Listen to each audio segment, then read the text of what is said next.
Assalamualaikum warahmatullahi wabarakatuh.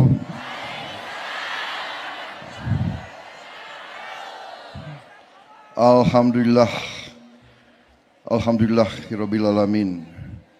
Wassalatu wassalamu ala asrofil anbiya'i wal mursalin wa ala alihi washabihi ajmain, amma ba'du. Bapak-bapak, ibu-ibu, saudara-saudara sekalian, peserta Mujahadah Kubro 100 tahun Nahdlatul Ulama. Sebagai insan yang bertakwa, marilah kita tidak henti-hentinya memanjatkan puji syukur kehadirat Allah Subhanahu wa taala, Tuhan Maha Kuasa, Tuhan Maha Besar yang memiliki sekalian alam. Hanya kepadanya lah kita berdoa dan hanya kepadanya lah kita meminta pertolongan. Salawat dan salam kita haturkan kehadirat junjungan kita Nabi besar Muhammad Rasulullah SAW yang telah memberi kepada kita agama dan peradaban hingga akhir zaman. Yang saya hormati dan saya muliakan Rois Am, pengurus besar Nahdlatul Ulama Kiai Haji Miftahul Akhyar beserta seluruh Wakil Rais Am PBNU, Ketua Majelis Ulama Indonesia sekaligus Wakil Rais Am PBNU Kiai Haji Anwar Iskandar yang saya hormati dan saya muliakan, Ketua Umum Pengurus Besar Nahdlatul Ulama Kiai Haji Yahya Khalil Stakuf beserta seluruh pengurus PBNU,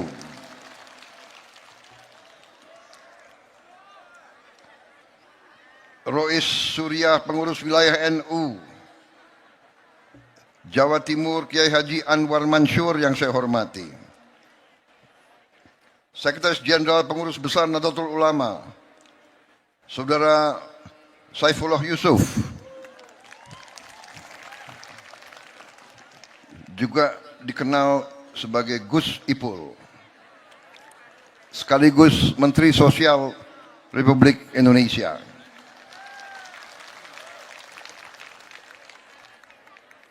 Yang saya hormati Ketua Majelis Permusyawaratan Rakyat Republik Indonesia Saudara Ahmad Muzani, Ketua PWNU Jawa Timur Kiai Haji Abdul Hakim Mahfudz, Gubernur Jawa Timur sekaligus Ketua Umum Dewan Pembina Muslimat NU Saudari Hajah Khofifah Indar Parawansa,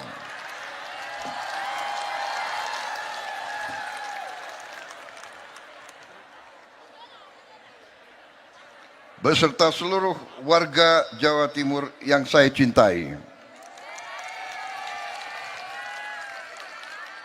Ketua PP Muslimat NU sekaligus Menteri Pemberdayaan Perempuan dan Perlindungan Anak Saudari Arifatul Khairi Fauzi,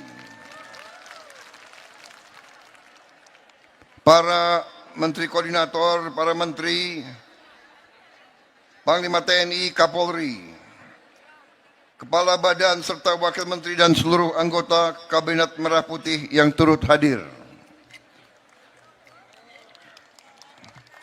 yang tidak saya sebut namanya satu persatu tanpa mengurangi rasa hormat saya.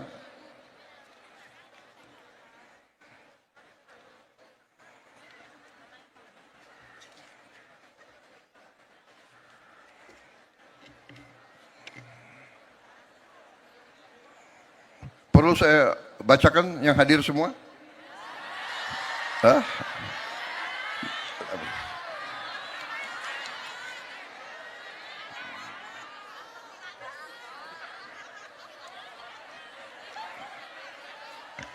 Yang saya muliakan para ulama, para kiai, para ibu nyai, para santri dan santriwati, para pimpinan organisasi Islam, pengurus wilayah Nahdlatul Ulama, para pimpinan pondok pesantren, pimpinan badan dan lembaga NU yang saya hormati dan saya banggakan, bapak-bapak, ibu-ibu, adik-adik dan anak-anakku, serta seluruh tamu undangan yang diberkahi Tuhan Maha Besar yang telah hadir dalam acara Mujahadah Kubro 1 Abad Nahdlatul Ulama.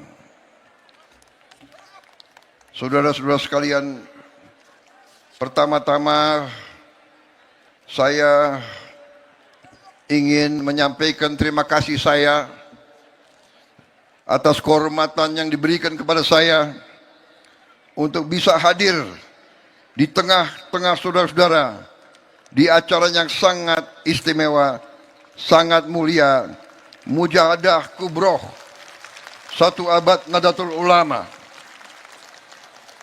Terima kasih banyak atas sambutan yang luar biasa yang diberikan kepada saya.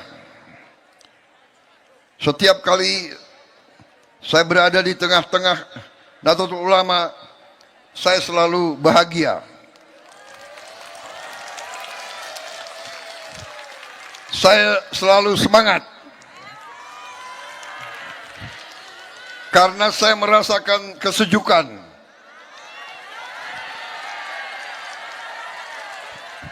Saya merasakan getaran hati saudara-saudara dan saudari-saudari sekalian.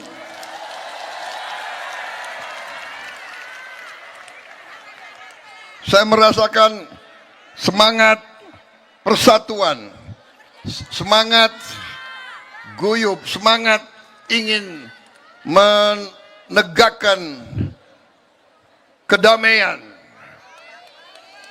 Saya merasakan harapan. Saya merasakan harapan atas bangsa negara yang adil. Apalagi tadi saya merasakan kuatnya tangan emak-emak dari NU ini.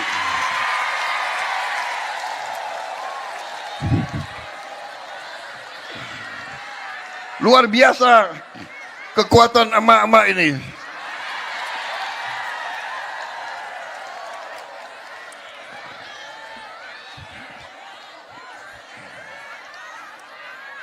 Terima kasih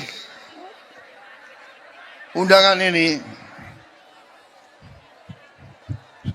Setiap kali saya muncul di tengah-tengah Nahdlatul Ulama, di tengah-tengah santri-santriwati, di tengah-tengah kiai, apalagi ada kiai-kiai besar dan ulama-ulama besar di belakang saya, rasanya saya terus jadi lebih berani untuk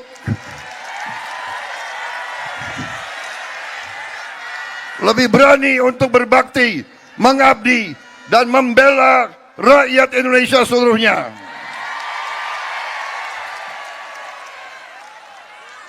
Saudara-saudara, 100 tahun kiprah pengabdian NU telah membuktikan bahwa NU sungguh-sungguh adalah pilar daripada kebesaran bangsa Indonesia.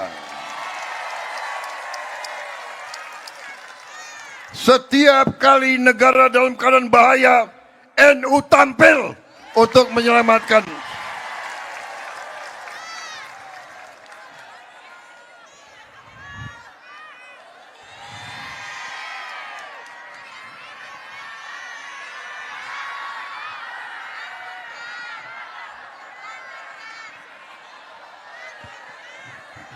Saudara-saudara sekalian,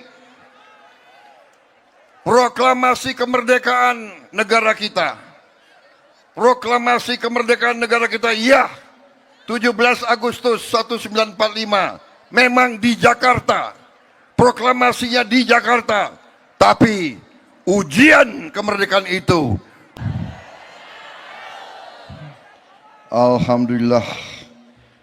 Alhamdulillahirabbil alamin. Wassalatu wassalamu ala asrofil anbiya'i wal mursalin wa ala alihi wa sahbihi ajmain, amma ba'du. Bapak-bapak, ibu-ibu, saudara-saudara sekalian, peserta Mujahadah Kubro 100 tahun Nahdlatul Ulama. Sebagai insan yang bertakwa, marilah kita tidak henti-hentinya memanjatkan puji syukur kehadirat Allah Subhanahu wa taala, Tuhan Maha Kuasa, Tuhan Maha Besar yang memiliki sekalian alam.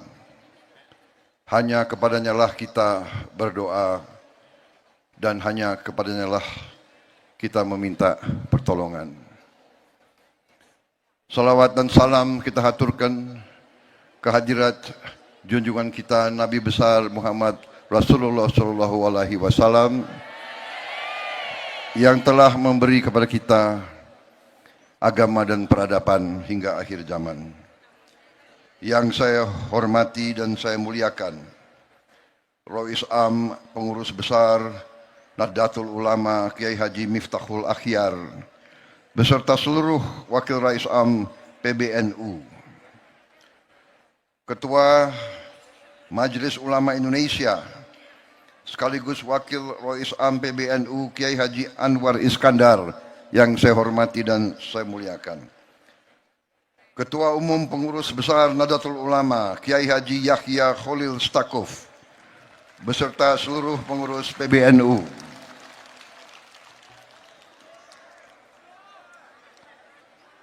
Rois Surya Pengurus Wilayah NU Jawa Timur Kiai Haji Anwar Mansur yang saya hormati. Sekretaris Jenderal Pengurus Besar Nahdlatul Ulama Saudara Saifullah Yusuf, juga dikenal sebagai Gus Ipul, sekaligus Menteri Sosial Republik Indonesia.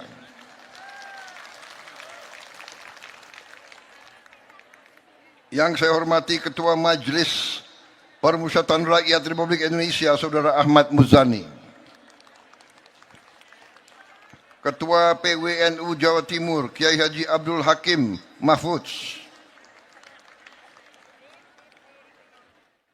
Gubernur Jawa Timur sekaligus Ketua Umum Dewan Pembina Muslimat NU Saudari Hajah Khofifah Indar Parawansa,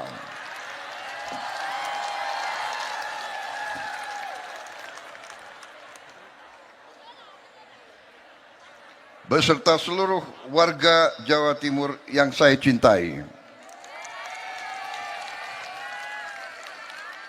Ketua PP Muslimat NU sekaligus Menteri Pemberdayaan Perempuan dan Perlindungan Anak Saudari Arifatul Khairi Fauzi,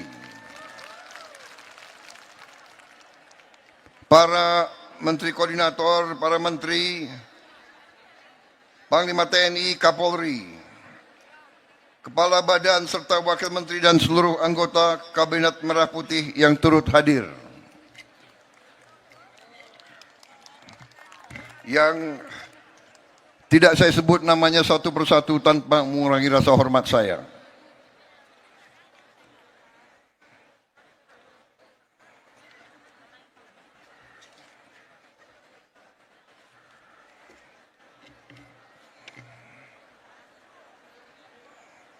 Perlu saya bacakan yang hadir semua? Hah?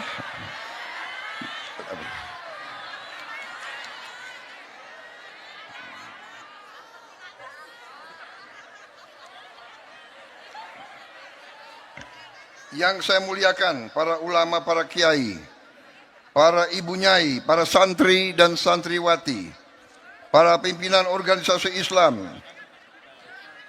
pengurus wilayah Nahdlatul Ulama, para pimpinan pondok pesantren, pimpinan badan dan lembaga NU yang saya hormati dan saya banggakan.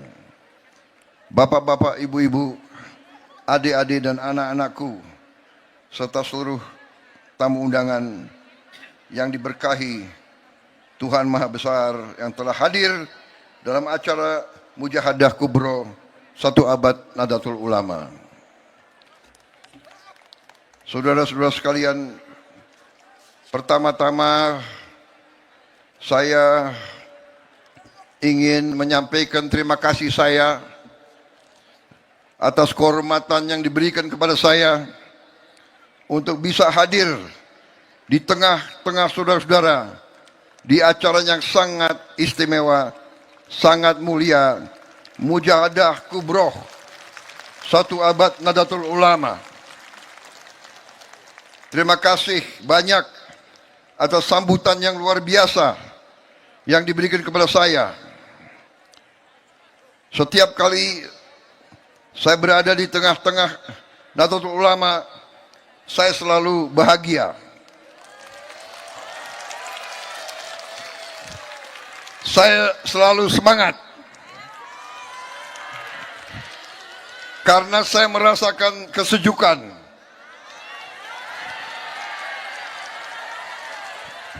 Saya merasakan getaran hati saudara-saudara dan saudari-saudari sekalian.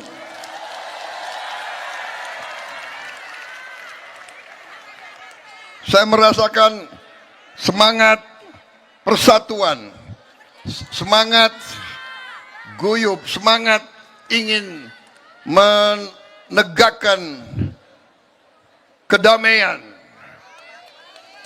Saya merasakan harapan.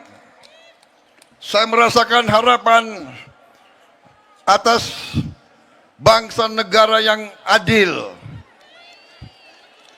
Apalagi tadi saya merasakan kuatnya tangan emak-emak dari NU ini.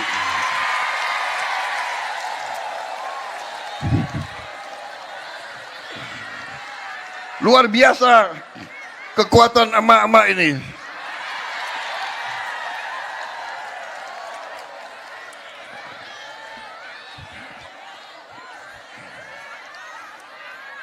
Terima kasih undangan ini. Setiap kali saya muncul di tengah-tengah Nahdlatul Ulama, di tengah-tengah santri-santriwati, di tengah-tengah kiai, apalagi ada kiai-kiai besar dan ulama-ulama besar di belakang saya, rasanya saya terus jadi lebih berani untuk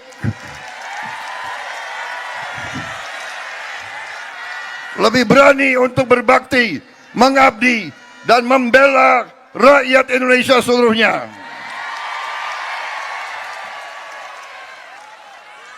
Saudara-saudara, 100 tahun kiprah pengabdian NU telah membuktikan bahwa NU sungguh-sungguh adalah pilar daripada kebesaran bangsa Indonesia. Setiap kali negara dalam keadaan bahaya, NU tampil untuk menyelamatkan.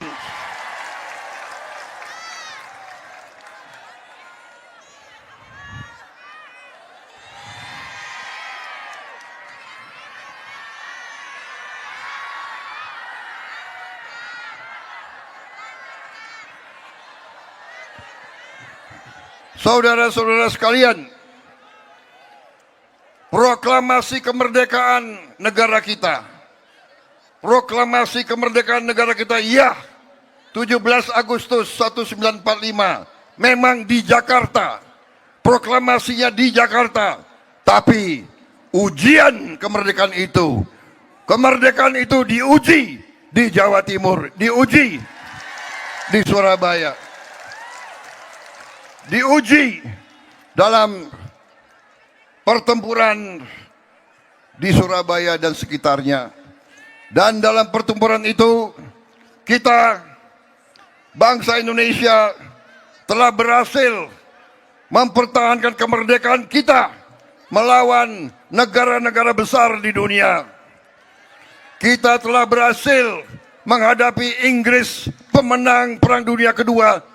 Rakyat Jawa Timur, rakyat Surabaya, dipimpin oleh para kiai, para ulama, kita telah buktikan bahwa bangsa Indonesia ini adalah bangsa yang tidak mau tunduk lagi kepada siapapun yang ingin menjajah bangsa kita.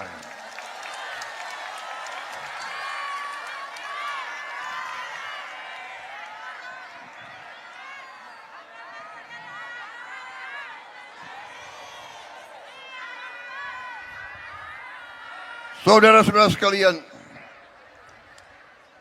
NU selalu memberi contoh. NU selalu berusaha untuk menjaga persatuan. Dan memang itulah pelajaran sejarah. Tidak ada bangsa yang kuat. Tidak ada bangsa yang bisa maju kalau pemimpin-pemimpinnya tidak rukun.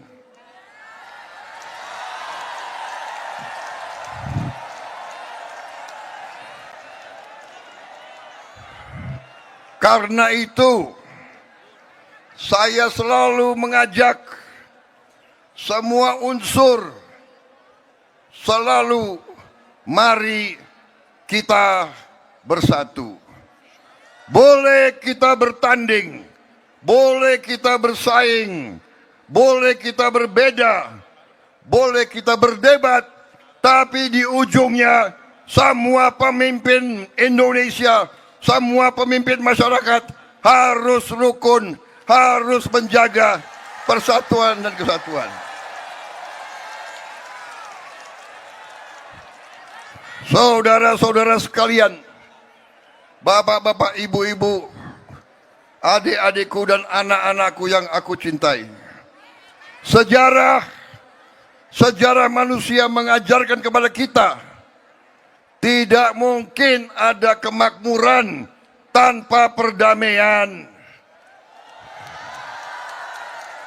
Tidak mungkin ada perdamaian kalau pemimpin-pemimpinnya tidak bersatu, tidak rukun, tidak kompak.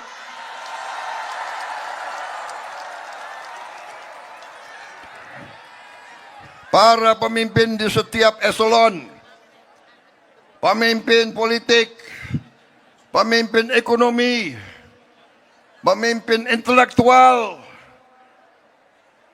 semuanya harus berpikir, berjuang, mengabdi untuk kepentingan rakyat Indonesia semuanya.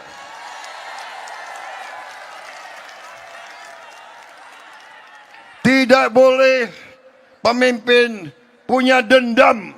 Tidak boleh pemimpin punya rasa benci. Tidak boleh pemimpin punya rasa dengki. Tidak boleh pemimpin selalu mencari-cari kesalahan pihak lain.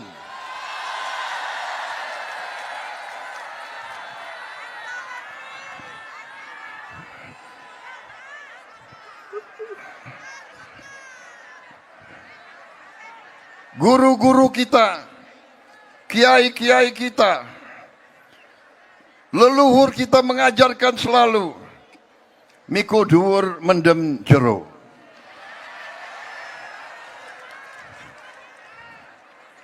Tidak boleh ada rasa benci, tidak boleh ada rasa dendam. Berbeda tidak masalah.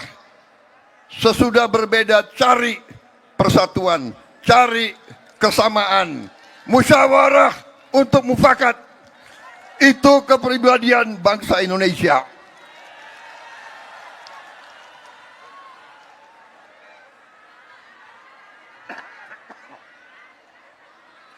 Maaf, agak terlalu semangat.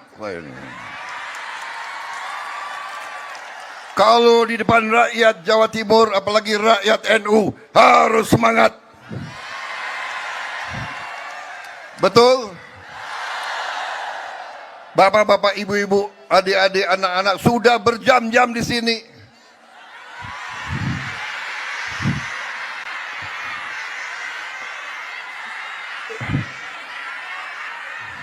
Luar biasa. Karena itu sambutan saya persingkat saja, ya.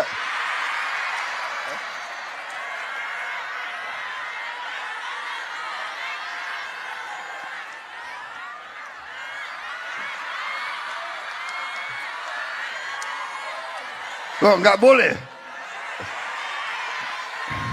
Nggak kepanasan ini.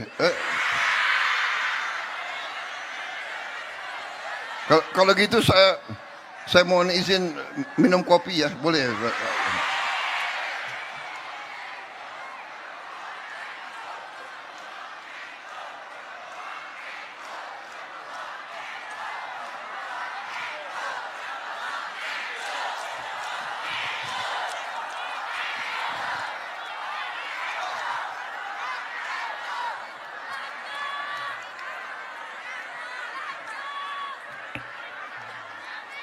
saudara-saudara sekalian,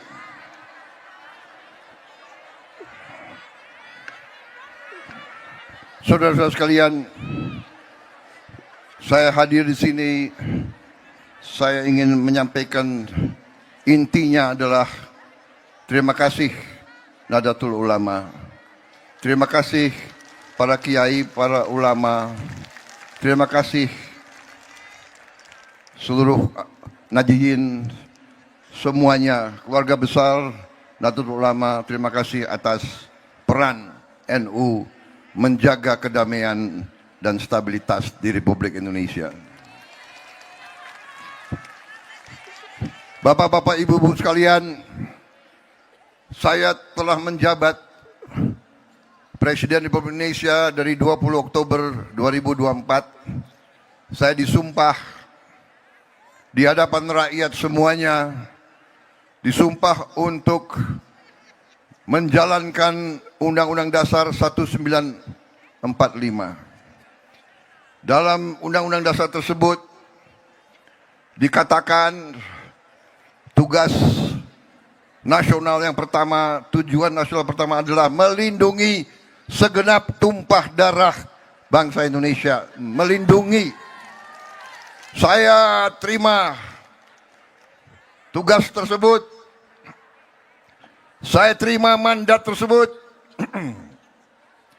Dan saya mengartikan bahwa melindungi segenap tumpah darah artinya melindungi rakyat Indonesia dari semua ancaman, dari ancaman fisik, dari ancaman kemiskinan, dari ancaman kelaparan, dari ancaman pelayanan kesehatan, dari ancaman ketidaktersediaannya pendidikan yang terbaik untuk rakyat Indonesia. Itu tugas utama saya. Saya juga menerima tugas tersebut yang saya artikan saya juga harus menjaga, melindungi segala kekayaan milik rakyat Indonesia.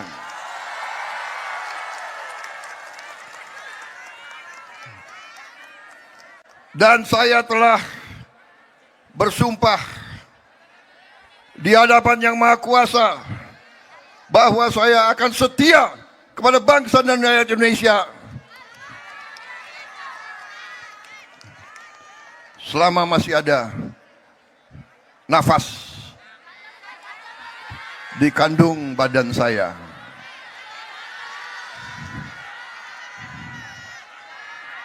Hanya dengan pengelolaan kekayaan bangsa baru kita bisa sungguh-sungguh sejahtera. Bapak-bapak, ibu-ibu sekalian yang saya hormati, setelah saya menjabat sebagai presiden, saya pelajari semua data, saya pelajari semua fakta, saya pelajari semua keadaan. Ternyata bangsa kita diberi karunia oleh Yang Maha Kuasa kekayaan yang luar biasa. Tapi di mana-mana saya sampaikan, masalahnya adalah apakah elit bangsa Indonesia pandai menjaga kekayaan tersebut? Ternyata saya menemukan bahwa terlalu banyak kekayaan kita yang tidak berhasil kita jaga. Terlalu banyak kekayaan negara yang dicuri. Terlalu banyak kekayaan Indonesia yang hilang dari tanah kita. Terlalu banyak kekayaan kita yang dibawa lari ke luar negeri.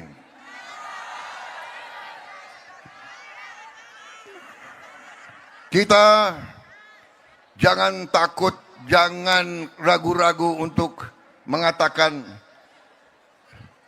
yang benar itu benar dan yang salah itu salah. Kita tidak boleh ragu-ragu, dan saya dan pemerintah yang semimpin tidak akan ragu-ragu untuk melawan segala bentuk korupsi, segala bentuk penipuan, segala bentuk manipulasi, segala bentuk penggarungan atas kekayaan rakyat Indonesia. Saya tidak akan ragu-ragu dan saya tidak akan mundur setapak pun. Saya merasakan tadi harapan saudara-saudara sekalian. Saya merasakan dari sorotan mata ibu-ibu tadi.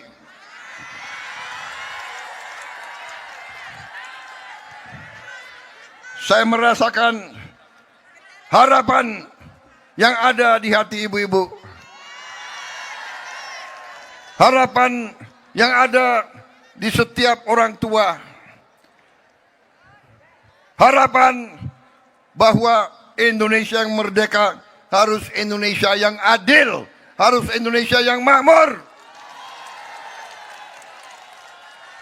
Kita harus bersatu, kita harus bertekad untuk menghilangkan kemiskinan dari bumi Indonesia. Dan apabila kita berani, apabila kita pandai, apabila kita bertekad, insya Allah kekayaan kita cukup untuk seluruh rakyat Indonesia hidup dalam keadaan sejahtera.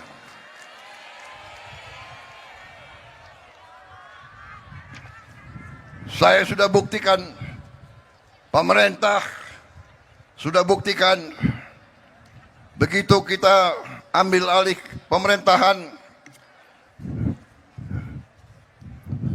kita bisa menjamin pupuk sampai ke semua petani dengan adil dan dengan cukup dan dengan harga yang kita turunkan, saudara-saudara sekalian. Alhamdulillah, pertama kali dalam sejarah Republik kita, cadangan beras kita di gudang-gudang kita yang tertinggi selama sejarah Republik Indonesia. Sejak 31 Desember 2025, Indonesia sekarang swasembada beras, dan insya Allah sebentar lagi swasembada jagung, dan insya Allah dalam 3 tahun lagi kita akan swasembada pangan semuanya. Ibu-ibu sekalian, kita bertekad menurunkan harga pangan untuk seluruh rakyat Indonesia. Saudara-saudara sekalian, kita sudah sampai hari ini memberi makan kepada 60 juta lebih penerima manfaat di seluruh Indonesia. Dalam waktu kurang dari 1,5 tahun, kita sudah bisa memberi makan kepada 60 juta anak-anak, ibu-ibu, dan orang-orang tua. Dan insya Allah sebelum akhir tahun 2026 ini kita akan sampai 82,3 juta yang berhak. Saudara-saudara sekalian, kita juga bertekad meningkatkan lapangan pekerjaan untuk bangsa Indonesia. Kita juga akan memimpin industrialisasi bangsa Indonesia. Dalam 2-3 tahun ini kita akan membangkitkan seluruh industri kita. Kita sungguh-sungguh ingin menjadi negara maju di mana seluruh rakyat Indonesia menikmati kemajuan dan kehidupan yang layak. Kita akan bangun jutaan rumah murah untuk seluruh rakyat kita yang membutuhkannya. Saudara-saudara, demikian yang ingin saya laporkan. Masih terlalu banyak yang bisa saya laporkan. Tapi intinya adalah juga saya mau melaporkan di sini, di hadapan para ulama, di hadapan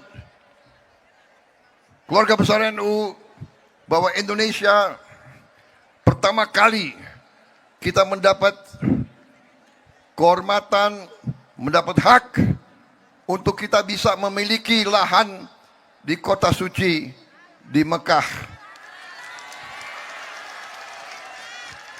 Kita akan membangun kampung haji di Mekah untuk jamaah haji dan mereka yang melaksanakan umroh. Nanti dijamin semua jamaah akan mendapat hunian yang layak, tempat yang baik, tidak usah ragu-ragu lagi, tidak boleh ada macam-macam lagi. Pelayanannya akan terbaik dan saya bertekad menurunkan biaya haji untuk rakyat Indonesia.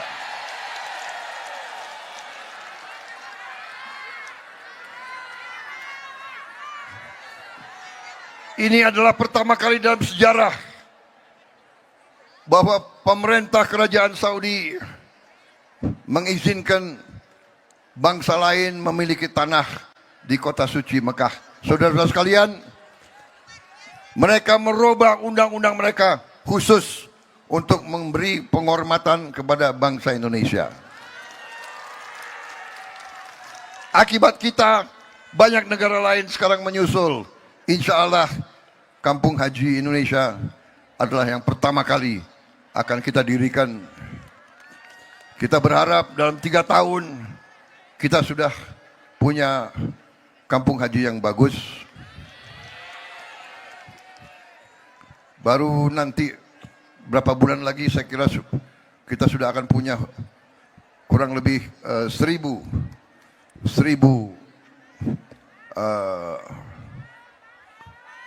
kamar. Tapi terus akan kita bangun. Bapak-bapak, ibu-ibu sekalian, saya mengucapkan selamat untuk seluruh umat Islam yang akan sebentar lagi menjalankan bulan suci Ramadan. Insya Allah bulan suci ini kita akan lewati dalam keadaan yang tenang, yang sejuk, dan dengan keadaan kecukupan bagi semua keluarga. Percayalah, pemerintah yang saya pimpin akan selalu mengutamakan kepentingan rakyat Indonesia. Kepentingan rakyat adalah di atas segala kepentingan. Saya kira itu yang ingin saya sampaikan. Bapak-bapak, ibu-ibu sekalian, marilah kita selalu bersatu dalam doa dan ikhtiar agar bangsa Indonesia senantiasa berada dalam lindungan Allah SWT. Agar bangsa Indonesia dijauhkan dari perpecahan, dari bencana, dari semua usaha untuk menimbulkan kegalauan ataupun kerisuan di kalangan masyarakat. Kita juga bersatu dalam doa dan ikhtiar agar bulan Ramadan yang akan datang ini membawa ketenangan, kesejukan, kedamaian, dan persatuan. Akhir kata, selamat 1 abad Nahdlatul Ulama. Semoga Nahdlatul Ulama semakin besar kiprahnya dalam mencerdaskan, mensejahterakan, menyatukan, dan menjaga kedamaian dalam kehidupan bangsa Indonesia. Nahdlatul Ulama Semoga terus memberi contoh dalam menjaga toleransi antara semua umat beragama. Saya terharu mendengar tadi Ketua Panitia menyampaikan betapa di Jawa Timur ini, di Kota Malang ini, gereja-gereja juga membantu mensukseskan acara ini. Luar biasa. Ajaran tokoh-tokoh NU dari dulu, termasuk Gus Dur, selalu mengajarkan kepada kita, NU akan selalu menjaga kedamaian di bangsa Indonesia dan akan menjaga semua umat, semua agama tanpa pandang bulu. Saudara-saudara, kita mungkin berbeda, tapi kita harus hidup dalam kerukunan. Itulah yang ingin saya sampaikan. Sekali lagi, terima kasih Nahdlatul Ulama yang selalu setia menjaga martabat dan kebesaran bangsa Indonesia. Wassalamualaikum warahmatullahi wabarakatuh. Semoga Allah Subhanahu wa taala senantiasa melindungi kita sekalian dan menyertai bapak-bapak, ibu-ibu selalu dalam masa-masa yang akan datang. Terima kasih atas perhatian semuanya kepada diri saya. Terima kasih atas sambutan untuk saya dan rombongan saya. Dan untuk ini saya mohon diri, saya pamit dan saya minta maaf kalau ada kata-kata saya yang kurang berkenan di tengah bapak-bapak dan ibu-ibu sekalian. Terima kasih sekalian.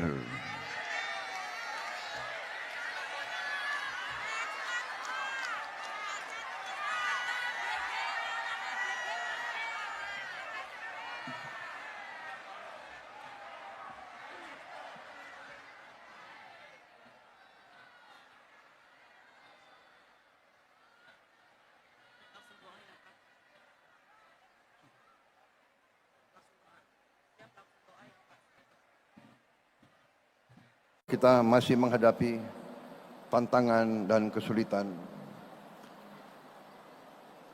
Kita memohon kepada Yang Maha Kuasa, saudara-saudara kita yang dalam keadaan menerima musibah selalu diberi kekuatan, ketegaran, dan dapat segera pulih hidup dalam keadaan baik. Juga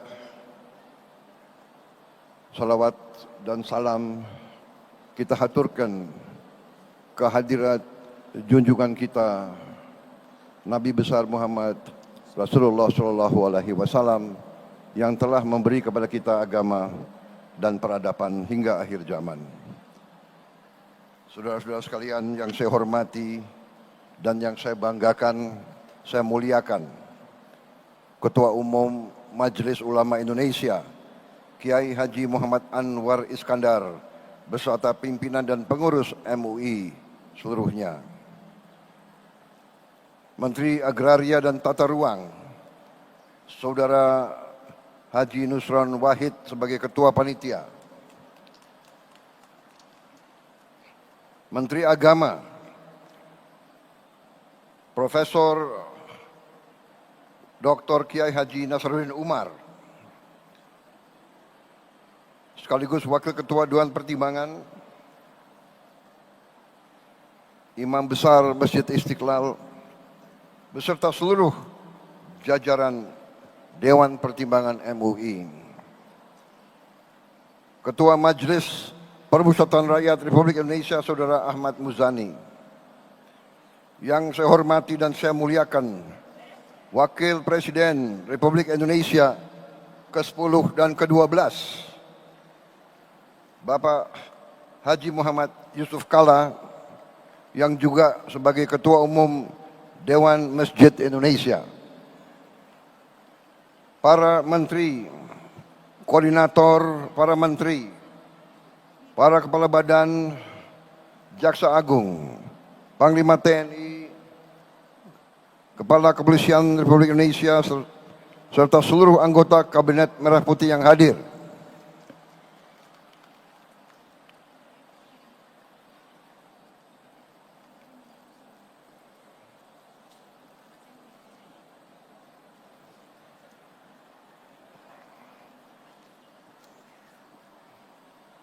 Ada 46 pejabat yang hadir.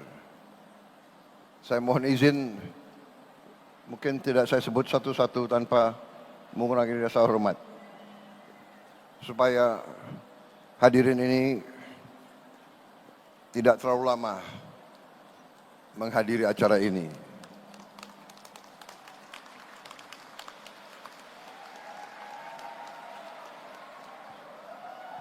Bapak-bapak, ibu-ibu, hadirin sekalian yang saya hormati, saya ingin menyampaikan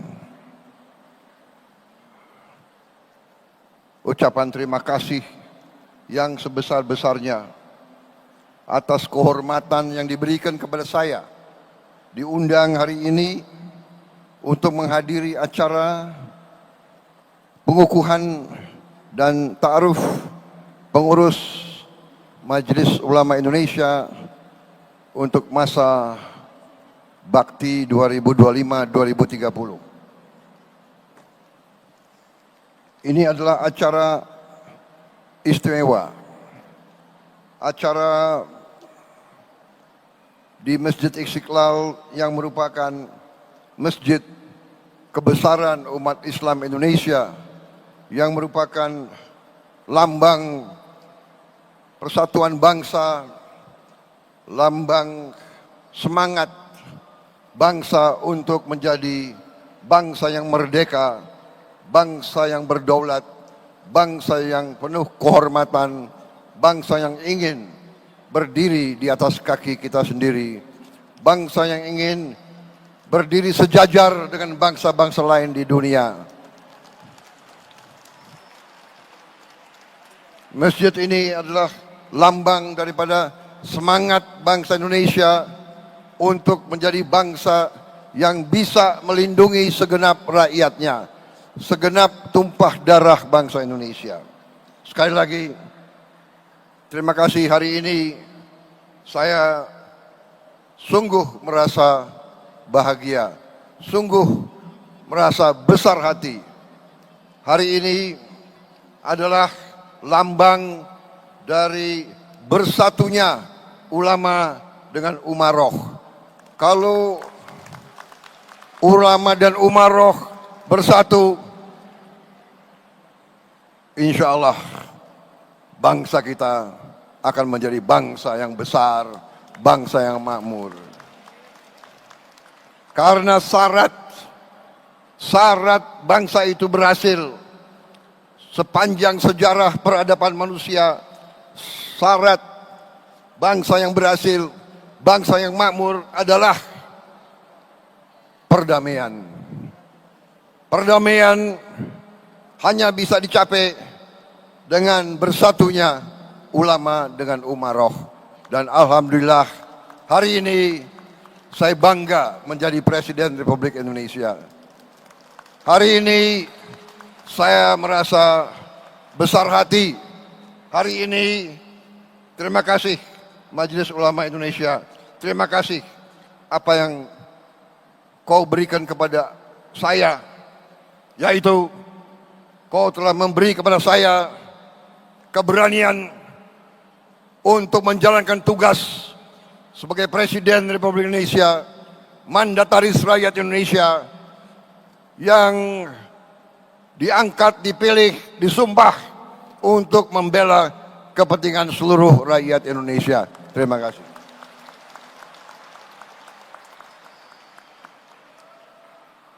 Saudara-saudara, selama ini Majelis Ulama Indonesia selalu mengambil peran yang sangat besar dan menentukan dalam kehidupan bangsa dan negara. MUI selalu menjadi pilar stabilitas, pilar ketenangan, pilar kesejukan, pilar toleransi antara seluruh umat dan seluruh agama. MUI tidak pernah tidak hadir setiap bangsa mengalami kesulitan. Baru-baru saja kita melihat MUI tampil dari sejak hari-hari pertama bencana yang berada di beberapa daerah kita, di Aceh, Sumatera Barat, Sumatera Utara, dan juga di beberapa provinsi lain. MUI tidak pernah absen dari saat-saat negara sulit. Saudara-saudara sekalian, saya sangat memberi penghargaan saya, salut saya kepada peran dan rasa tanggung jawab Majelis Ulama Indonesia.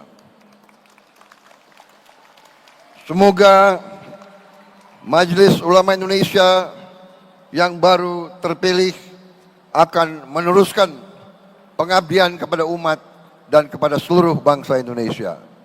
Sekali lagi hari ini lambang bersatunya ulama dan umaroh di Republik Indonesia. Dan ini adalah jaminan kebangkitan bangsa Indonesia. Saudara-saudara sekalian, bangsa kita masih menghadapi tantangan.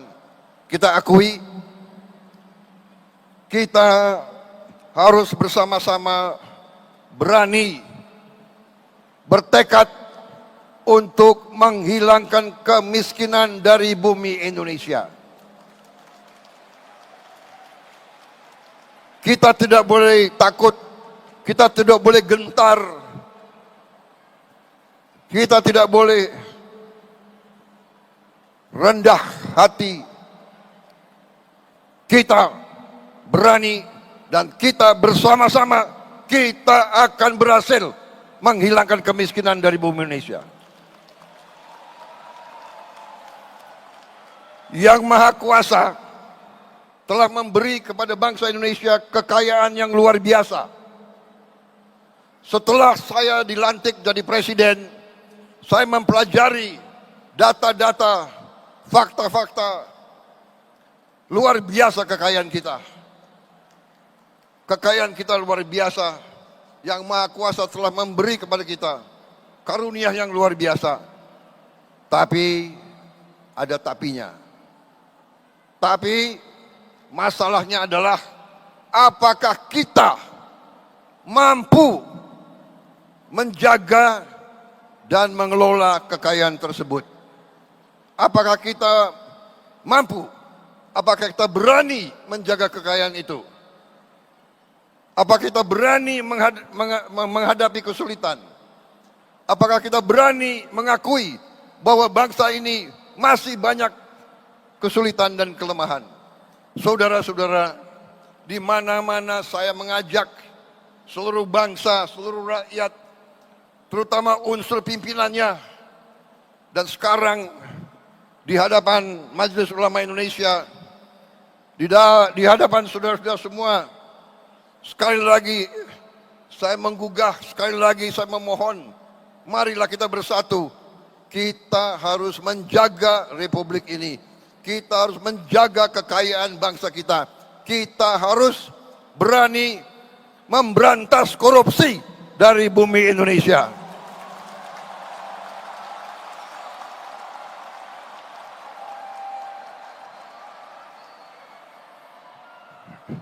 Ini tidak ringan. Tiap kali kita mau berantas, tiap kali kita mau menegakkan hukuman, kita mau menegakkan keadilan, kita mau menegakkan hukum, tiap kali kelompok koruptor, kelompok perampok ini, kelompok garong-garong ini menyerang balik. Mereka selalu ingin bikin kerusuhan, selalu ingin adu domba di antara kita. Kenapa? Karena mereka tidak ingin ada pemerintah yang bersih di bumi Republik Indonesia ini.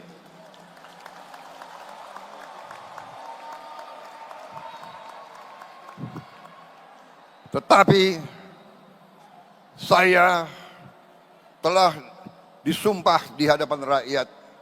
Saya disumpah untuk menegakkan hukum, untuk menegakkan undang-undang dasar kita, untuk menegakkan segala perundang-undangan. Karena itu saya tidak akan ragu-ragu, saya tidak akan mundur setapapun.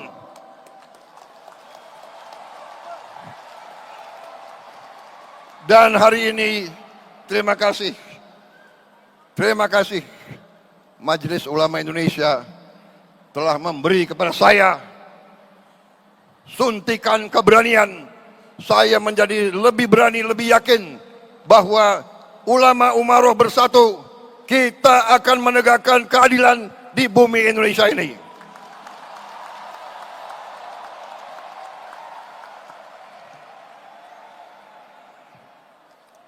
Saudara-saudara sekalian,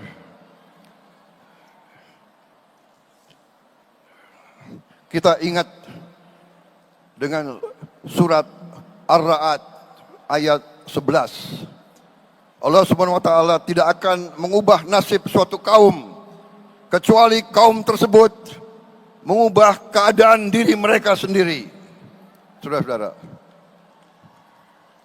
karena itu hari ini ulama umaroh menyatakan bersatu dengan tema yang dikumandangkan hari ini, bersatu dalam munajat untuk keselamatan bangsa. Saudara-saudara sekalian, tema ini sangat tepat. Tema ini menjawab masalah yang kita hadapi. Keselamatan bangsa hanya bisa kita hasilkan kalau kita bersatu. Kita hilangkan curiga di antara kita. Kita hilangkan perbedaan masa lalu. Kita hilangkan rasa benci. Perbedaan adalah baik. Persaingan adalah baik. Tapi setelah bersaing, mari kita bersatu. Bersatu dalam munajat. Bersatu untuk keselamatan bangsa.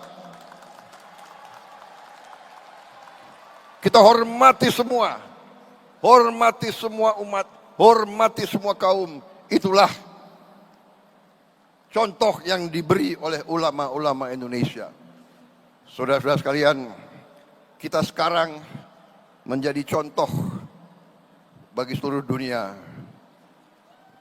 Umat Islam yang sejuk, umat Islam yang tidak mengujar kebencian, umat Islam yang mengutamakan perdamaian, umat Islam yang tidak takut dengan menegakkan keadilan. Saya kira saudara-saudara cukup sambutan saya pada kesempatan hari ini. Selamat Majelis Ulama Indonesia yang baru dibentuk.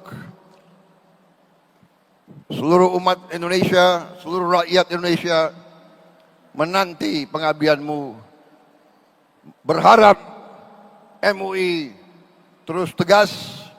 Dan hari ini saya bisa sampaikan bahwa saya sebagai Presiden Republik Indonesia, saya telah menyediakan lahan di depan Bundaran HI sebesar kurang lebih 4.000 meter untuk gedung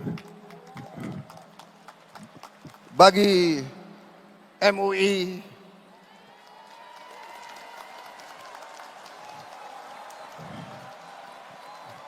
dan bagi badan-badan umat Islam seperti Badan Zakat Nasional dan lembaga-lembaga lain, termasuk ormas-ormas Islam yang membutuhkan ruangan. Kita akan bangun gedung, terserah Menteri Agama berapa puluh lantai. Gimana? Rencananya berapa? 40 lantai.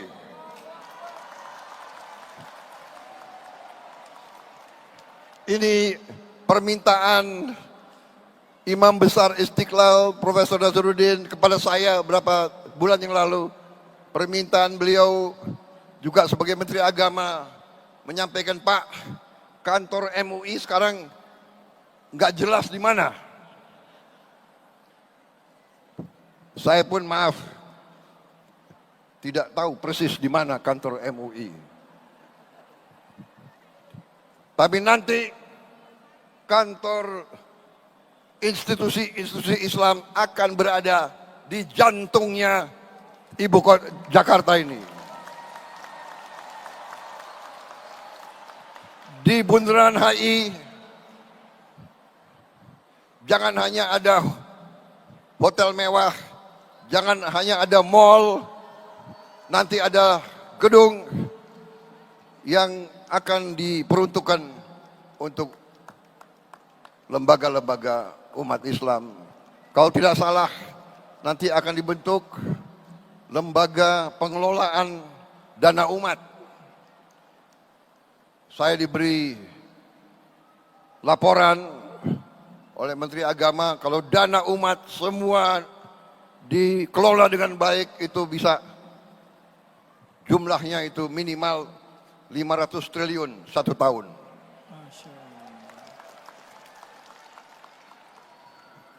Ulama umaroh bersatu, kita akan melihat kebangkitan bangsa Indonesia. Terima kasih. Dan bagi kita sekalian, kita juga ingat bahwa sebentar lagi kita akan masuk bulan suci Ramadan. Mari kita terus bersatu. Mari kita bertekad, kita berdoa selalu bangsa kita berada dalam lindungan Allah Subhanahu wa taala. Bangsa Indonesia dijauhkan dari perpecahan dan bencana. Kita selesaikan semua perbedaan dengan baik, dengan musyawarah mufakat. Saudara-saudara, sekali lagi terima kasih atas terselenggaranya acara yang mulia ini, dan semoga Allah Subhanahu wa taala senantiasa memberi rahmat dan ridhonya bagi bangsa kita dan bagi seluruh rakyat Indonesia. Dan terakhir saya ucapkan selamat bekerja Majelis Ulama Indonesia. Selamat berkhidmat untuk bangsa, umat, dan seluruh rakyat Indonesia. Terima kasih. Wassalamualaikum warahmatullahi wabarakatuh. Waalaikumsalam warahmatullahi wabarakatuh. Terima kasih. Sallu ala Nabi Muhammad. Hadirin sekalian, tanpa terasa kita sampai di penghujung acara pengukuhan serta ta'aruf pengurus Majelis Ulama Indonesia masa khidmat 2025-2030 dengan tema bersatu dalam munajat untuk keselamatan bangsa. Terima kasih kita ucapkan kepada Presiden Republik Indonesia yang telah berkenan hadir dalam acara pengukuhan dan ta'aruf pengurus Majelis Ulama Indonesia. Kita doakan semoga Presiden senantiasa dalam lindungan, diberikan kesehatan, keberkahan. Dan dengan demikian pemirsa, dengan demikian semoga pelantikan pada acara ini dapat memberikan manfaat bagi umat dan bangsa Indonesia. Mohon maaf jika ada kesalahan dan kekurangan selama acara berlangsung. Saya David Halik undur diri. Fattaqullaha mastata'tum. Billahi fisabil haq fastabiqul khairat. Wallahul muwafiq ila aqwamit thoriq. Wabillahi taufiq wal hidayah. Assalamualaikum warahmatullahi wabarakatuh.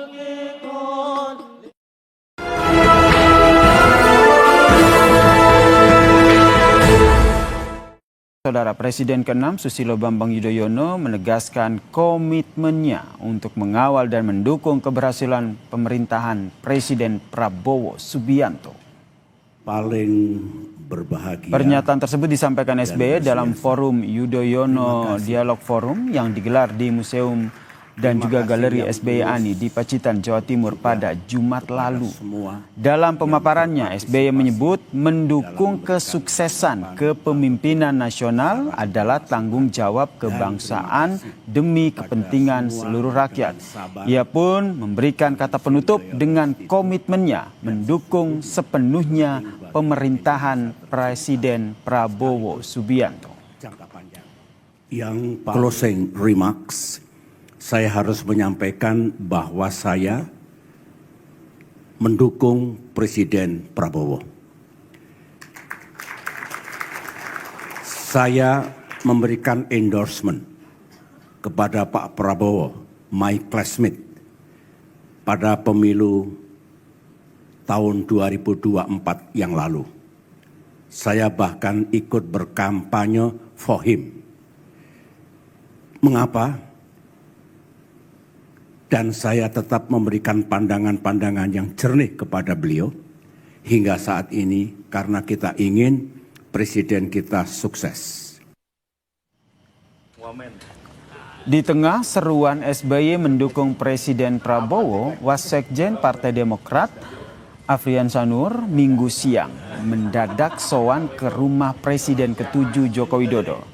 Mantan kader Partai Bulan Bintang itu menyebut pertemuan tidak membahas soal politik. Kunjungannya pun spontan tanpa ada arahan dari petinggi partai. Ia pun menegaskan sikap Demokrat yang tidak terlibat dalam polemik ijazah Jokowi. Arfiansa juga menyampaikan jika Jokowi memahami sikap Partai Demokrat yang tidak mungkin terlibat dalam fitnah ataupun tuduhan semacam itu. Jangan ngalingin mobil. Nah, kehadiran saya, kebetulan saya dari Pacitan menghadiri acara The Yudhoyono Institute yang diundang oleh Pak SBY, Presiden ke-7. Ya, pertama soal nostalgia ya, zaman beliau menjadi presiden. Dan juga kebetulan putra-putri saya itu dinikahkan oleh beliau sebagai saksi menikah. Demokrat sangat tidak mungkin ya membuat fitnah atau lagi menuduh. Itu tidak wataknya Pak SBY, tidak wataknya Pak AHY, dan juga tidak wataknya Partai Demokrat. Oh enggak, jadi gini, kalau soal ijazah saya tidak bersinggungan sama sekali karena saya tahu persis. Oh ya, baik, saya hari ini hadir dalam rangka silaturahmi dengan Bapak Presiden ke-7, Bapak Joko Widodo, yang juga pernah menjadi pemimpin saya di era saya jadi Wakil Menteri Tenaga Kerja 2022-2024. Nah, kehadiran saya, kebetulan saya dari Pacitan menghadiri acara The Yudhoyono Institute yang diundang oleh Pak SBY, Presiden ke-7, dan kami di sana berdiskusi soal-soal perekonomian, soal-soal dinamika internasional ya, yang tentunya sebagai Wakil Menteri Tenaga Kerja mendapatkan informasi yang sebaik-baiknya. Nah, kebetulan juga setelah dari Pacitan, saya akan kembali ke Jakarta via Solo. Hari ini saya pesawat jam 13.30. Ya, jadi sebelumnya tadi saya matur ajudan Pak Jokowi untuk silaturahmi, dan alhamdulillah beliau memberikan kesempatan saya untuk bertemu dengan beliau. Dan ya alhamdulillah saya bisa bertemu dengan tokoh dan pemimpin bangsa di eranya ya, Pak SBY di eranya, Pak Jokowi di eranya, dan tentunya juga sebagai orang atau pemimpin yang saya hormati ketika saya ada di sini dan saya minta waktu bisa bertemu, dan beliau menyiapkan itu untuk ketemu. Apa aja yang diobrolin Pak sama Pak Jokowi? Ya, pertama soal nostalgia ya, zaman beliau menjadi presiden, dan juga kebetulan putra-putri saya itu dinikahkan oleh beliau sebagai saksi menikah. Jadi putri pertama saya 2019,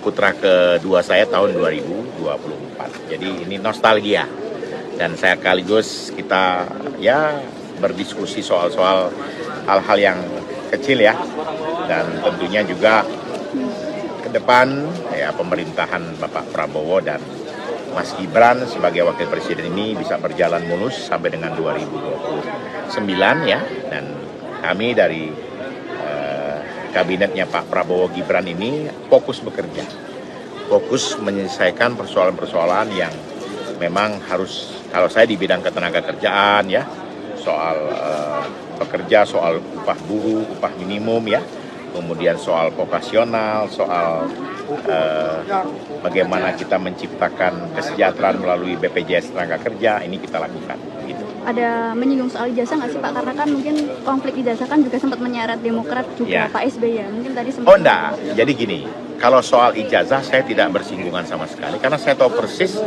ya menurut keyakinan saya Pak Jokowi selama berproses melakukan proses politik terakhir sebagai presiden kan sudah melalui tahapan-tahapan. Jadi kalau soal ijazah itu ya saya tidak menyinggung sama sekali dan Pak Jokowi juga tidak menyinggung dan kami kebetulan saya sekarang di Wakil Sekjen Partai Demokrat, Pak Jokowi juga saya infokan dan beliau juga sudah tahu bahwa Demokrat sangat tidak mungkin ya membuat fitnah atau lagi menuduh. Itu tidak wataknya Pak SBY, tidak wataknya Pak AHY dan juga tidak wataknya Partai Demokrat. Partai Demokrat ini partai kaum intelektual, kaum agamais. Jadi kaum yang betul-betul menjunjung tinggi cara berpolitik yang santun. Dan nasionalis religius lah yang kami tanamkan. Jadi insya Allah tadi malah Pak Jokowi pesan salam buat Pak SBY, buat Mas AHY. Dan tentunya juga harapan-harapan ini ya kita dengan jumlah penduduk yang besar ya 280 juta penduduk Indonesia ini harus bersama-sama membangun bangsa. Bersama-sama seluruh tokoh bangsa ini memperkuat untuk membuat negara ini lebih kuat, lebih sejahtera dan lebih mantap lagi. Hubungan Pak Jokowi dengan Pak SBY pun juga baik ya Pak setelah dua-duanya tertimpa isu ijazah. Oh sangat baik. Dan justru tadi saya cerita, saya melihat museum Pak, terus wah boleh juga tuh kapan-kapan kita bisa kunjungan ke museumnya Pak SBY yang di Pacitan. Museum SBY Ani. Begitu. Tadi ya. sempat membawa pesan dari Pak SBY nggak Pak untuk Pak Jokowi? Pak Kenapa? SBY ini dipesan nggak untuk Pak Jokowi? Pak SBY, kebetulan saya tidak melapor dengan Pak SBY, ini kan go show. Saya tidak ada spontanitas saja, tidak ada niat untuk, tadi malam saya satu bangku sama Pak SBY, jadi saya hanya spontanitas dan saya tidak, tidak lapor Pak SBY bahwa saya ini, jadi karena mungkin saya takut Pak Jokowi sibuk ya, jadi saya minta matur tadi pas sampai Solo setelah kita kunjungan ke SPPG di Sondakan ya, kita kunjungan, kita lihat dan saya dapat waktu jam 11.30, tadi diterima jam 11.45 ya, dan mudah-mudahan Pak Jokowi sebagai presiden ke-7 ya sehat dan tentunya diberikan keberkahan dan tentunya juga putra beliau Mas Gibran yang sekarang diberi amanah sebagai wakil presiden dapat betul-betul membantu Presiden Prabowo bersama jajaran yang lain, terutama juga saya sebagai kabinet beliau. Insya Allah Indonesia akan menjadi lebih baik ketika kita satu mempersatukan, memperkuat, begitu. Pak, sempat ada obrolan nggak kan Pak Jokowi concern ke teknologi AI? Ya. Antara Nggak ada. Oke, sip, ya. Waktu sun ya, ya. Kalau soal posisi Demokrat kemarin dari Partai PAN kan sudah terang-terangan untuk wakil Pak Zulhas tadi. Ya, Demokrat jadi seperti apa? Demokrat konsentrasi ketika kami diberi amanah oleh Bapak Presiden Prabowo di kabinet beliau ada 2 wakil menteri dan 1 Menko dan 3 menteri ya. Itu tentunya kami akan menyelesaikan tugas secara maksimal dan kami tidak bicara soal calon dari Demokrat atau juga kami tidak bicara kapan Demokrat mengumumkan. Kami kerja saja yang ada di kabinet kerja, yang ada di partai, tentunya menyelesaikan dan membuat partai ini lebih kuat, membangun infrastruktur yang lebih baik, begitu. Oke? Terima kasih. Ya. Kecepatan informasi dan akurasi adalah komitmen kami. Satu langkah lebih dekat, satu langkah lebih terpercaya. Saksikan Kompas Petang di Kompas TV, channel 11 di televisi Anda. Bertemu kembali saudara, sidang gugatan citizen lawsuit tentang ijazah Jokowi di Pengadilan Negeri Surakarta memasuki babak baru. Sidang mulai menghadirkan satu persatu rekan kuliah Jokowi yang menjalani masa KKN di Boyolali hingga terungkapnya nama panggilan Jack untuk Jokowi semasa KKN. Ini ibu tahu Pak Jokowi masuk borong-borong masuk berita tahu? Saya boleh karena atas kemampuan akademik, karena yang dilihat karena akan membuka kepada mencari. Saya juga tidak mencari-cari. Selasa 3 Februari lalu, sidang gugatan citizen lawsuit atas ijazah Presiden ke-7 Jokowi kembali menghadirkan saksi dari pihak Jokowi. Mereka adalah Richard Wijaya dan Yohana Bergman Sudarwati yang merupakan rekan saat Jokowi mengikuti kuliah kerja nyata di Boyolali, dan M. Karno, anak dari kepala desa yang menjabat saat Jokowi KKN. Dalam kesaksiannya, dua teman KKN menyatakan jika Jokowi benar mengikuti KKN di Desa Ketoyan, Kecamatan Wonosegoro. Di tengah sesi tanya jawab dengan saksi, sidang diwarnai ketegangan antara kuasa hukum Jokowi dan kuasa hukum penggugat hingga harus dilerai majelis hakim. Ya, enggak, pertanyaan saya, Ibu masuk, Pak Jokowi masuk gorong-gorong tahu. Berita itu. Berita Pak Jokowi masuk gorong-gorong sudah berita. Yang mulia, tidak ada relevansinya karena apa yang disampaikan ruang lingkup sebatas KKN yang mulia. Pertanyaannya aja pertanyaan. Ya, menurut saya cara bertanya saya boleh Karena atas kemampuan akademik, karena yang dilihat karena akan membuka kepada cari. saya juga tidak mencari-cari. Sudah sampai Ini masih hak saya. Masih hak saya punya etika, saya juga punya hak. Ini masih hak saya. Cukup. Mohon, yang mulia, mohon instruksi keberatan. Cukup ya. Silakan keberatan yang menuduhkan kepada saksi ini datang. Etikanya gimana? Saya tidak melanggar. Perdebatan ini terjadi karena kuasa hukum Jokowi YB Irfan merasa pertanyaan kuasa hukum penggugat Muhammad Taufik melenceng dari substansi. Sementara menurut Taufik, reaksi dari YB Irfan merupakan bentuk kepanikan. Dirinya sangat percaya diri jika pertanyaan yang diajukan memang membuat saksi tak berkutik. Terkait dengan protes keras karena pertanyaan yang disampaikan tidak substansial. Tidak substansial, semisal ada tidaknya listrik dan seterusnya, itu kan bukan substansi. Yang substansi dalam hal ini adalah bahwa benar Pak Jokowi sebagai salah satu anggota kelompok peserta KKN dari UGM. Dinamika saja, kalau saya lebih mencoba itu kepanikan karena kita bisa melanjangi saksi. Kan sepanjang saya tidak dilarang, tidak ditegur palu oleh hakim, itu hak kami. Meski tegang, ada fakta menarik yang terungkap dalam sidang tersebut. Jokowi mendapatkan panggilan sayang Jack dari 3 temannya saat KKN. Dan saat itu juga, Jokowi dipercaya sebagai koordinator. Panggilan Jack sengaja dipilih karena dirasa mudah dan keren. Ya, namanya adalah Joko Widodo ya. Nah, kalau panggil Jok kan sudah biasa gitu ya. Pengen lain daripada yang lain, itu biar keren gitu ya, Jack akhirnya. Kami berempat yang memanggil Joko Widodo adalah Jack. Benar-benar Jack. Bukan yang lain. Ya, selama KKN kita kan mungkin ada kedekatan ya. Jadi kita untuk Mas Eko itu Mas Ecot gitu. Oh, Jack. Nah, gitu kita dengan Pak Joko itu Jack. Gitu. Gimana kalau Pak dipanggil Jack itu responnya? Oh, positif. Suka berarti ya? Oh, suka. Sebelumnya, 2 rekan Jokowi di Fakultas Kehutanan UGM juga memberikan kesaksiannya di persidangan pada 27 Januari lalu. Usai bersidang, mereka mendatangi rumah Jokowi untuk bersilaturahmi. Siap, terima kasih. Widi Nugroho, Kompas TV, Solo, Jawa Tengah.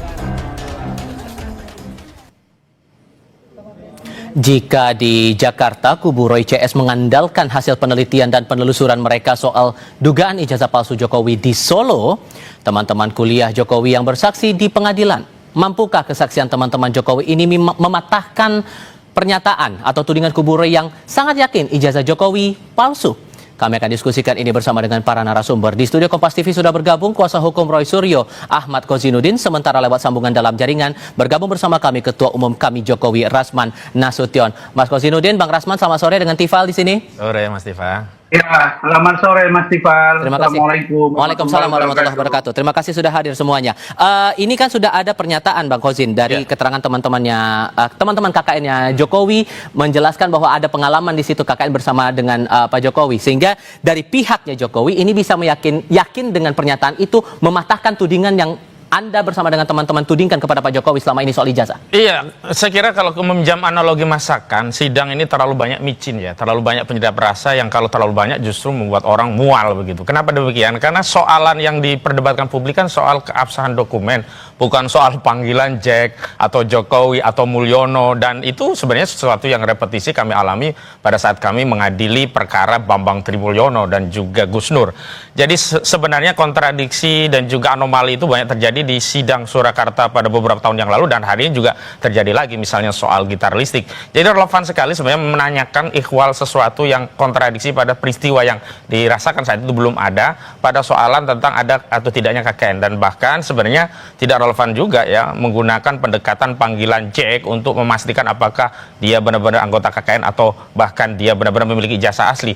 Bahkan semestinya primary evidence-nya itu yang harusnya dihadirkan oleh kubu Joko Widodo di peradilan yang ada di Surakarta. Namun sayangnya meminjam otoritas polisi yang merasa bahwa ijazah tersebut masih dalam kewenangan penyidik disita lalu tidak bisa dihadirkan, dan itu sebenarnya kesalahan fatal kubu Jokowi di Surakarta karena tidak bisa menghadirkan primary evidence yang sebenarnya bisa ya disandingkan dan diperbandingkan dengan primary evidence yang dimiliki oleh kubu Pak Taufik. Sehingga kalau Anda merasa bahwa tudingannya sekarang ijazah Jokowi tapi menghadirkan teman-teman KKN-nya itu tidak relevan? Ya, tidak relevan dari sisi bahwa dokumen itu asli atau tidak. Bahwa mungkin saja itu dibangun narasi seolah-olah benar ada proses dan prosedur sudah dilakukan tahapannya KKN dan seterusnya. Iya, tetapi sekali lagi justru orang-orang yang hadir ini kan selalu berbeda. Ini bukan orang-orang yang dulu pernah reuni-reunian beberapa kali yang kita walaupun kemudian ada foto yang ditunjukkan, ini kan bukti bahwa ada pengalaman KKN di Boyolali. Dan foto terakhir kan disampaikan itu bukan foto langsung dan itu diambil dari Barreskrim, itu yang mengkonfirmasi bahwa ini adalah sidang yang dipersiapkan, bukan sidang yang alamiah begitu. Oke, Bang Rasman, kalau menurut Anda mana yang lebih sahih? Pernyataan dari teman-teman KKN Jokowi yang kemarin hadir di sidang atau penelusuran yang dilakukan pihak Roy CS langsung ke Desa Ketoyat? Begini, proses peradilan itu adalah sebuah pencarian oleh majelis hakim untuk mencari kebenaran material dari sebuah perkara. Oke? Jadi, kita sebagai seorang lawyer tidak punya kapasitas untuk menilai pantas atau tidaknya seseorang dihadirkan di persidangan. Kalau saya bisa sampaikan sebagai ketua umum kami Jokowi, Pak Jokowi ini selama ini orang yang wait and see. Ada gugatan citizen lawsuit di Solo dia hadapi, ada Dumas di Barreskrim dia hadapi, dan Pak Jokowi itu 3 bulan bahkan 6 bulan baru dia melakukan upaya hukum, yaitu di Polda Metro Jaya. Nah, karena itu maka kalau kita sebagai orang hukum, kan jelas dalam hukum itu teorinya disebut dengan fakta sunt potentiora verbis. Ya, bahwa ada banyaknya kata-kata di luaran, itu akan terpatahkan oleh satu fakta. Fakta apa?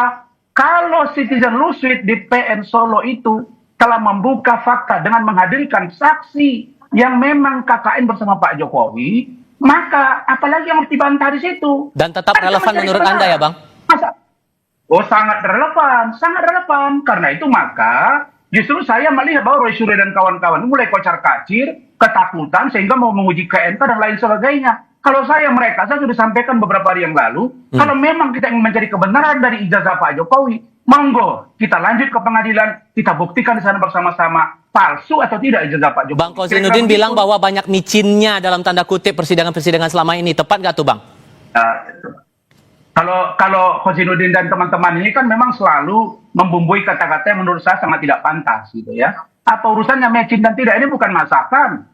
Yang kemarin mereka bilang KUHP Solo, KUHP Solo. Ini ngawur semua. Kalau saya sebagai seorang lawyer, saya katakan, Anda yang mempersoalkan apa? Saya tanya kepada klien, keabsahan ijazah Pak Jokowi kan? Ya sudah. Sekarang Anda tersangka, kita ajak supaya kejaksaan yang memeriksa perkara ini untuk lanjut menjadi P21 dan ke persidangan. Mari kita tonton, karena seluruh Indonesia akan live kan TV, mungkin live juga melalui media sosial untuk memastikan ijazah Pak Jokowi. Jadi Pak Jokowi tidak ada masalah. Pak Rasman, Anda dipandang takut menurut Bang Rasman?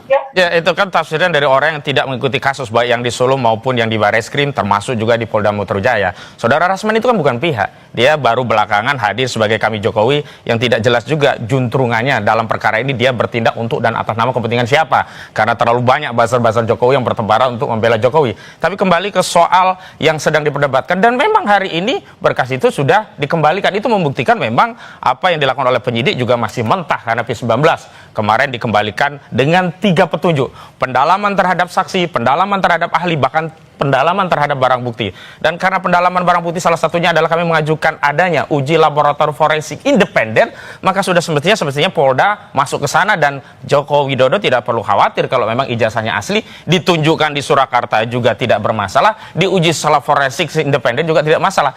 Namun narasi yang dibangun itu kan orang diajak pada cerita-cerita yang tidak ada kaitannya langsung. Sehingga kalau menurut Anda, kalau Anda terlibat dalam kasus yang disidangkan citizen lawsuit itu, Anda mau nanya apa kedua teman rekan KKN Jokowi ini? Anda lihat ijazahnya langsung tidak? Anda sudah lihat dokumen ijazahnya itu tidak?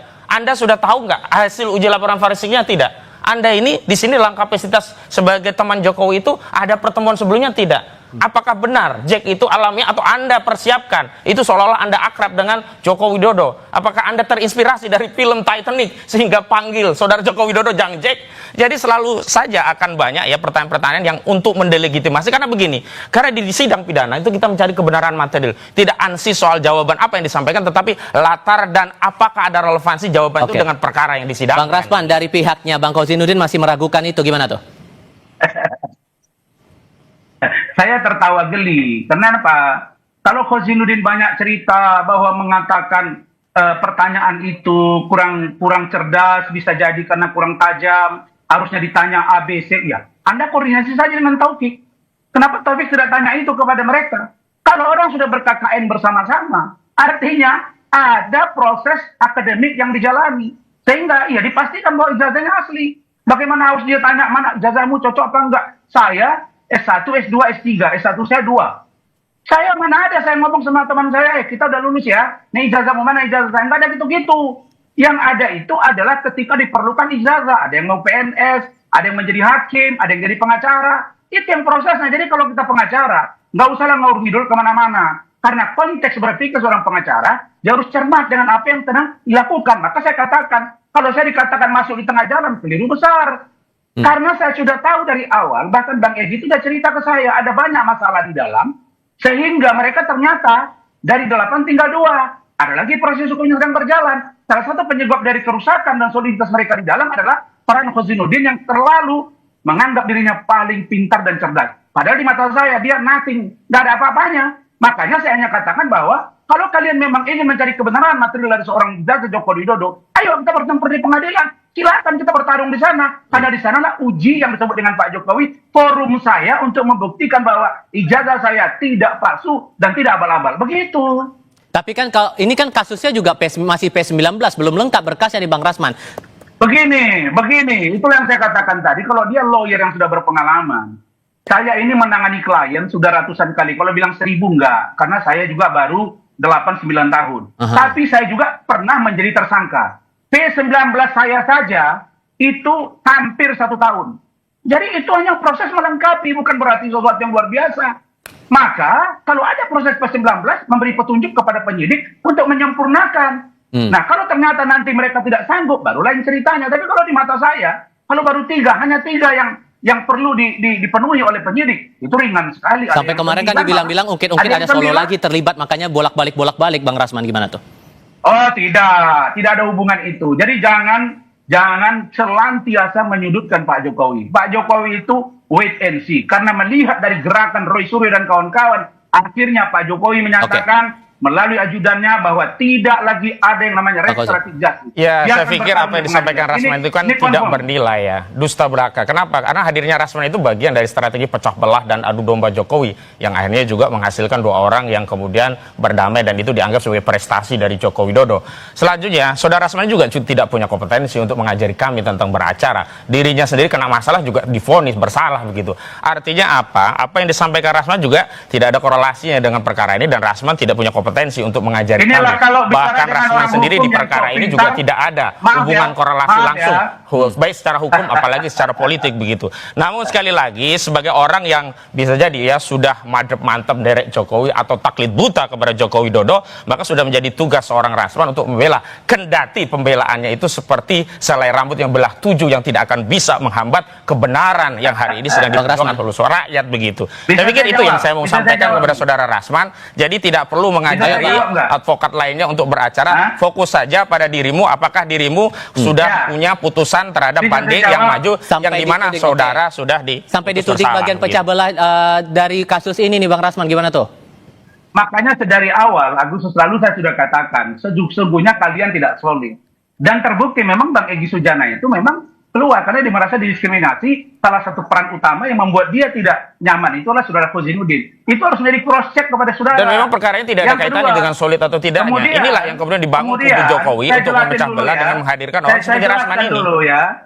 Oke, lalu kemudian bagaimana seorang lawyer yang katanya pintar bawa ayat, bawa hadis mengatakan bahwa Rasman bersalah? Dan dia sudah melebar-lebar kepada pokok persoalan yang tidak ada kaitannya dengan persidangan Solo. Itulah Rasman. Inkrah atau tidak sudah putusan terhadap saya. Makanya kalau kalian ini tidak mampu berdebat dengan lawan orang yang mendukung Pak Jokowi, kalian selalu melakukan argumentum ad hominem, menyerang pribadi orang lain. Kembali ke konteks. Dia melakukan argumentum ad hominem, sementara saya tidak boleh. Bagi saya mengatakan bahwa saya hakul yakin Pak Jokowi ijazahnya asli, dan saya hakul yakin bahwa Roy Suryo dan kawan-kawan jika dibawa ke pengadilan mereka akan divonis bersalah. Itu keyakinan saya. Oke, Bang Rasman, terima kasih. Bang Ahmad Kausidudin, terima kasih sudah berdiskusi bersama kami. Selamat sore semuanya. Sama-sama.